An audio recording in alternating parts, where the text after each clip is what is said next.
মানুষকে অতি উত্তম করে সুন্দর করে বানাইছে।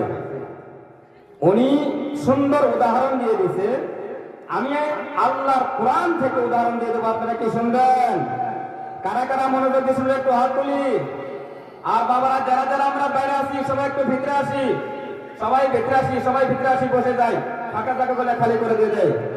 আল্লাহ পাক কোরআনের মধ্যে ঘোষণা করে দিয়ে দিলেন, ওয়াত্তিনি ওয়াজ্জাইতুন। আল্লাহ পাক কোরআনের মধ্যে ঘোষণা করে দিয়ে দিলেন, আমি বিশ্লেষণ করে দিয়ে দেব।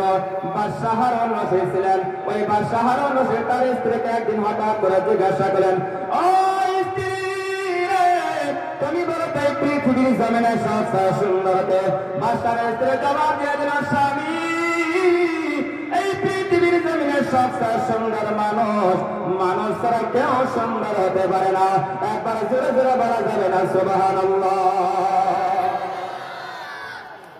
বাদশা বলল, স্ত্রী রে, মানুষ সুন্দর হতে পারে না, মানুষ সুন্দর হতে পারে না। এই দেখো চন্দ্র সূর্য সারা পৃথিবীটা আলো দেয়, সারা পৃথিবীটা প্রহার দেয়। আমার মন কয় এই চন্দ্র সূর্য সারা সুন্দর পৃথিবীর জমিনে কেউ হতে পারে না। আবার বাদশা জিজ্ঞাসা করলেন, 2 নম্বরে আমার বাদশা জিজ্ঞাসা করলেন তার স্ত্রীকে, স্ত্রী আবার বলে পৃথিবীর জমিনে সুন্দর কে? বাদশার স্ত্রী আবার বলল, স্বামী গো, তুমি 2 নম্বর কেন 3 নম্বর কেন লাখ লাখ বার বলল? আমি বাদশা আপনার স্ত্রী বারবার বলব, এই পৃথিবীর জমিনে মানুষ ছাড়া কেউ সুন্দর হতে পারে না। আবার 3 নম্বরে জিজ্ঞাসা করলেন, ও স্ত্রী, 3 নম্বরে আমি জিজ্ঞাসা করলাম, তুমি আবার বলো এই পৃথিবীর জমিনে সবচেয়ে সুন্দর কে? বাদশার স্ত্রী বলছে, স্বামী, তুমি 3 নম্বর না, তুমি যদি কোটি কোটি বার বলো আমি তাও বলবো এই পৃথিবীর জমিনে মানুষ ছাড়া কেউ সুন্দর হতে পারে না। বাদশা গুসা করিয়া, বাদশা রাগ করিয়া বলে ফেললেন, ও আমার স্ত্রী, তুমি শুনে নাও, জেনে নাও, তুমি যদি বারবার বলতেছ এই পৃথিবীর জমিনে মানুষ ছাড়া কেউ সুন্দর হতে পারে না, আমি তোমার কাল ফজর পর্যন্ত টাইম দিয়া দিলাম, সময় দিয়া দিলাম। তুমি যদি কাল ফজরের নামাজের বাদ এর সঠিক উত্তর না দিতে পারো, তুমি বিনি তালাকে তালাক হয়ে যাবে। কি বললেন বাদশা? তুমি যদি সকাল ফজরের বাদ যদি সঠিক উত্তর না দিতে পারো, তুমি বিনি তালাকে তালাক হয়ে যাবে। বাদশার স্ত্রী গভীর চিন্তায় পড়ে গেলেন, আল্লাহর কাছে আরজি জানাইতেছেন, ও মাবুদ মাওলা, আমি তো আলিম না, আমি আমার স্বামীকে কালকে কি বুঝ দিয়া দেব, আমি আমার স্বামীকে কেন উত্তর দিয়া দেব? ওই বাদশার স্ত্রী আল্লাহর কাছে আরজি জানালেন। আল্লাহ পাক এই গ্রামের ইমামকে আল্লাহ পাক স্মরণে দিয়া দিলেন, ও ইমাম সাহেব, তুমি বাদশার বাড়িতে রওনা হও। আল্লাহ কাকে পাঠাইলেন বাদশার বাড়িতে? মসজিদের ইমাম সাহেবকে ওনার স্মরণে দিয়ে দিলেন, ইমাম, তুমি আজকে বাদশার বাড়িতে যাও। ইমামের স্মরণে ঢুকলো। মাঝে মাঝে ইমাম সাহেব বাদশার বাড়িতে যায়। ওই দিনও ইমাম সাহেবের হাউস উঠলো, আজকে একটু বাদশার বাড়িতে ঘুরে আসে। ইমাম যখন বাদশার বাড়িতে চলে গেলেন, অন্য দিন ইমাম সাহেব বাদশার বাড়িতে যায়, বাদশার স্ত্রীটা মন খুশি দেখে, ভালো লাগে। আজকে যা দেখি ইমাম সাহেব যা দেখে, ওই বাদশার স্ত্রী গভীর চিন্তায় বসে আছে। এটা কি চিন্তার কথা কি না? চিন্তার কথা একটু বলে, চিন্তার কথা কি না?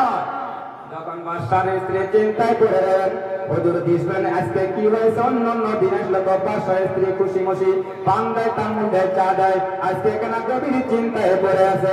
তখন ইমাম সাহেব বলল, বাদশার স্ত্রী, অন্য দিন আসলে তো চিন্তায় দেখি না, আজকে কেন এত চিন্তায় আপনি পড়ে আছে? তখন বাদশার স্ত্রী বলল, হুজুর, আজকে হঠাৎ করে আমার স্বামী আমাকে বলে ফেললেন, ও স্ত্রী রে, তুমি বলো তো পৃথিবীর জমিনে সবচেয়ে সুন্দর কে? আমি বলে ফেললাম, এই পৃথিবীর জমিনে সবচেয়ে সুন্দর হচ্ছে মানুষ। একবার নয়, 2 বার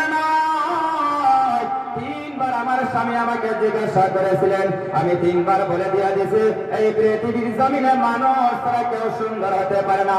আমার স্বামী হঠাৎ করে রাগ করে বলে ফেলছেন, ও আমার স্ত্রী, তুমি বলে শুনে নাও, জেনে নাও, তুমি যদি কাল ফজরের নামাজের বাদ আর সঠিক উত্তর না দিতে পারো, তুমি বিনি তালাকে তালাক হয়ে যাবে। হুজুর এটাই চিন্তায় পড়ে গেছি। তখন হুজুর সাহেব বলল, বাসার স্ত্রীরা চিন্তা করার কোনো দরকার নাই, চিন্তা করার কোনো কারণ নাই, চিন্তা করবেন না। আমি কাল ফজরের নামাজের বাদ ফজরের নামাজের সময় আপনার স্বামীকে আমি তার জবাব দিয়ে দিব। একবার জুড়ে বলা যাবে নাকি সুবহানাল্লাহ? ইমাম সাহেব কি বললেন?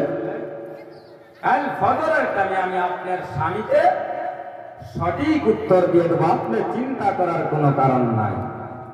মুয়াজ্জিন যখন আযান দিলেন, ইমাম সাহেব মসজিদ চলে গেলেন, বাদশাহ মসজিদে চলে গেছেন। যখন নামাজের টাইম হয়ে গেলেন, ইমাম সাহেব যখন নামাজ শুরু করে দিলেন, আলহামদুলিল্লাহ সূরা শেষ করিয়া ইমাম সাহেব সূরা শুরু করে দিলেন, ওয়াত-তিনি ওয়াজ-যাইতুন ওয়া তুরি সিনিনা ওয়া হাদাল বালাদিল আমিন লাকাদ খালাকানাল ইনসান। বাদ দিয়া ইমাম সাহেব বললেন, লাকাদ খালাকানাল কাল আহসানি তাকওয়ীম।